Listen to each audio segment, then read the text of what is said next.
السلام عليكم ورحمة الله وبركاته. حبايب قلبي، عاملين ايه؟ يا رب تكونوا بخير. النهاردة الفيديو بتاعنا هنكمل الجزء الثاني لملابس العروسة. وقفنا في الجزء اللي فات عند البيجامات الصيفي. العبايات الصيفي نفس نظام الشتوي بالظبط، من 7 ل10، اقل عدد 7، لان انت هتحتاجيهم برضو لو ضيوف جاتلك او كده. طبعا مش هتقعدي قدامهم بالبيجامه، فبالتالي هتضطري تلبسي العبايات دي. او لو ما عندك، ما مش جايبه يعني عبايات استقبال وكده، دي تبقى احسن برضو ليكي ماشي، وتبقى اي شكلها بيبقى حلو. تمام. بتجيبي من 7 ل10، اقل عدد 7. تمام. وطبعا ده الروب بتاع العروسة زي ما قلت في الشتوي. ده استتان بقى، التاني كان قطيفة او قطن، زي ما انت حابة، في الطويل وفي القصير. حابة تجيبي ماشي، مش حابة خلاص عادي. انا بالنسبة لي ملوش لازمة اوي.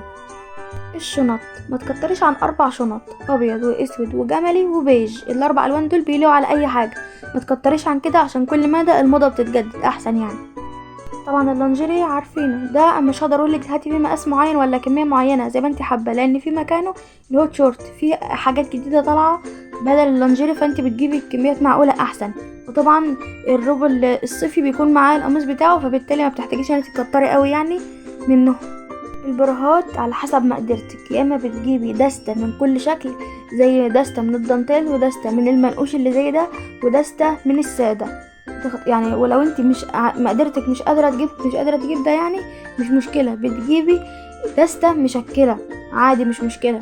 تمام. انا بقول لو مقدرتك سامحة يعني، لانهم بتفضل معاكي طول العمر واحسن واوفر ليكي. وطبعا الاندروير لازم يكون قطن اساسي، لازم يكون قطن، تجيبي منه دستة. تمام. بلاش الاشكال اللي هي زي دي كده، اللي هي فيها الاستان والدانتيل والحاجات دي، ما تبقاش مريحه قوي في اللبس. وطبعا الهوت شورت برضو تجيبي منه دستة. وطبعا الدست دي مشكله بالالوان، ما تجيبيش نفس اللون كله مشكل طبعا.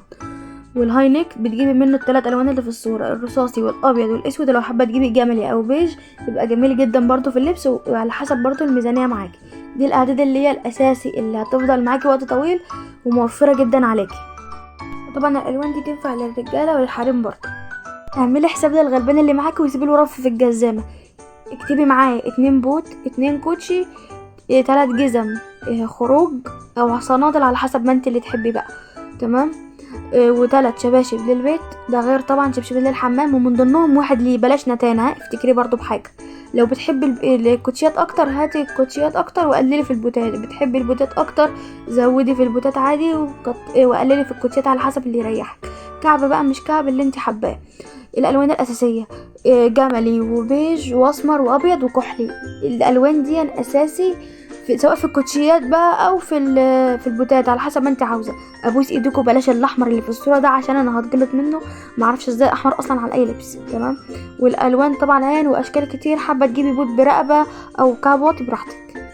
طبعا دي عروض من شي ان، لو حابه تجيبيها البوت بنفس لون الشنطه. طبعا زي ما قلنا 4 شنط، ولو حابه تضيفي واحده كمان خليها لون كحلي هتبقى جميله جدا. ودي العروض دي جميله جدا وتوفر عليكي. ويا رب يكون الفيديو عجبكم. متنسوش بقى اللايك والسبسكرايب والاشتراك في القناه وفعلوا زر الجرس. بحبكم، ويا رب يكتب لكم جميعا الفرحه دايما يا رب العالمين. باي.